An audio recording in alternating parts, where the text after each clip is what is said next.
se calhar um dos legados que esse COP vai ter é sobretudo como é que a visão, as propostas e as deliberações de uma entidade como a Cúpula dos Povos poderá trazer um novo direcionamento, quer em relação ao próprio financiamento climático, mas também em relação a políticas públicas dos vários países que estão na mesa das concertações, e isso poder influenciar a tal transição ecológica, beneficiando sobretudo aqueles que mais sofrem com as mudanças climáticas, seu impacto, mas também aqueles que estão na vanguarda dessa proteção de todo esse património que hoje, mais do que nunca, há um reconhecimento de que vivemos no limite daquilo que são as capacidades da própria natureza, e é necessário adotar não só comportamentos e práticas, mas mudar o sistema econômico que tem gerado toda essa destruição. Miguel, um dos temas debatidos nessa COP, talvez um dos highlights, por assim dizer, seja a questão do financiamento, né, para as florestas, também puxado pelo Brasil. Como você analisa, talvez criticamente, esse financiamento? Bom, é preciso também fazer um balanço em termos de transição. O caminho que foi feito até aqui criou expectativas, por lado, quer em relação ao próprio financiamento global, através dos mecanismos de mitigação, adaptação e resiliência, mas também criou, de facto, expectativas em relação à contribuição dos países. Quer do ponto de vista da capacidade de mobilização dos fundos para a COP, nós ficamos aquém, depois de 30 anos, de aquilo que era a necessidade de financiar essa transição ecológica. Mas, por outro lado, o mecanismo que foi encontrado, por exemplo, as críticas são feitas ao programa RED+, vem sobretudo na perspectiva de que, embora tenha havido ainda que baixo nível do compromisso para o financiamento climático, as regras de jogo para o acesso a esse fundo criaram vários constrangimentos. Em primeiro lugar, uma certa a estratégia de empurrar com a barriga por parte das nações mais poluidoras, de definirem vários critérios que nunca são cumpridos e que depois ficam como condicionalismo para desbloqueamento dos fundos. O que se conseguiu aqui, do ponto de vista financeiro, é que, por um lado, está a encaminhar, por exemplo, o facto de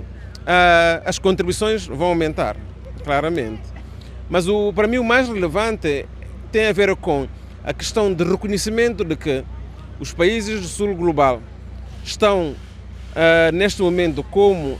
as instâncias da salvaguarda, e essas instâncias são sobretudo as áreas onde a população indígena, as populações tradicionais conseguem manter modos de vida que contribuem para terem, por exemplo, florestas fortalezas. E desse ponto de vista, o Fundo para a Preservação das Florestas Tropicais vai permitir, por um lado, ser a novidade desta COP, mas também mudar um bocado as regras de jogo. É dizer que sim, essas contribuições vão passar a ser geridas por países que não poluem, ou os países que têm essas manchas florestais, e, por outro lado, garantir a priori, independentemente das condições que vão ser postas, pelo menos que 20% desse fundo sejam direcionados para as comunidades. O que a Guiné-Bissau, a experiência da Guiné-Bissau em termos de desafios e de proteção pode aportar nessa? O que você traz das experiências da agroecologia que vai falar para a COP30 e também para a cúpula? A Guiné-Bissau tem experiências muito inovadoras e também muito ativas. Uma das primeiras experiências que está a ser celebrada aqui é o facto de mais de 26% do território nacional ser área protegida, e dentro deste sistema das áreas protegidas não serem áreas protegidas militarizadas. São áreas protegidas com comunidades no seu interior e que no plano de gestão dessas áreas protegidas foram integrados modos de vida, os rituais, os protocolos culturais desses povos enquanto mecanismo de gestão, e são áreas protegidas, por exemplo, comunitárias, que reconhecem as estruturas e representatividades culturais étnicas desses povos enquanto mecanismos de governança territorial e de governança do património. Então, isso está a ser também apresentado como algo que contribuiu muito favoravelmente para o reconhecimento do arquipélago de Bijagós de uma forma unânime como sítio de património natural e que há agora condições para avançar também com o seu reconhecimento como sítio de património cultural, reconhecendo toda essa cosmovisão do povo bijagó na sua valorização. Também nós estamos a mostrar de que,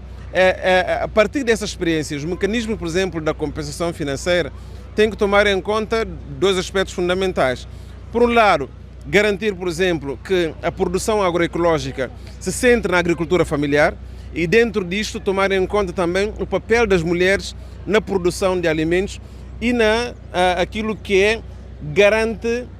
tanto da economia local, mas também de uma visão da soberania, porque são produtos que, por um lado, não só beneficiam de todo um protocolo voltado à satisfação das necessidades familiares, mas também através de circuitos comerciais de solidariedade, de proximidade e trazendo uma perspectiva de economia da vida, onde a humanização de quem está dentro desse circuito é fundamental, quer em termos da sua proteção, como em termos da sua salvaguarda também da capacidade de mobilidade e, ao mesmo tempo, de colocar na mesa os produtos alimentares e garantir, neste caso, o direito humano à alimentação saudável. E na Guiné-Bissau, quais são os principais problemas ambientais que você poderia mencionar, talvez 1, 2 ou 3? E como é possível trazer, reconhecimento da população sobre esses temas para combater junto da população? Sim, o reconhecimento da população já está a acontecer. Se olharmos, por exemplo, aquilo que é o regime das áreas protegidas e também aquilo que é o regime, por exemplo, das florestas comunitárias ou as florestas sagradas. Por outro lado, eu posso dizer que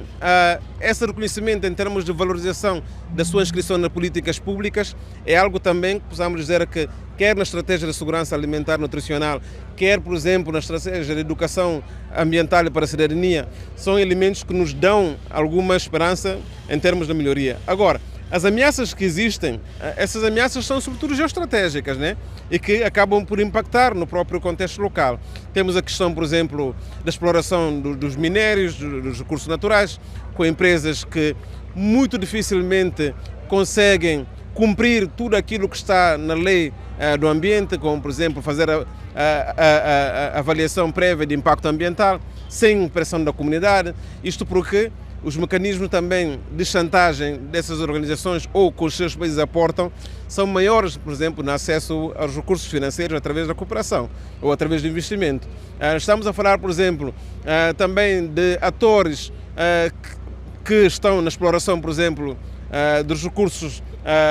madeireiros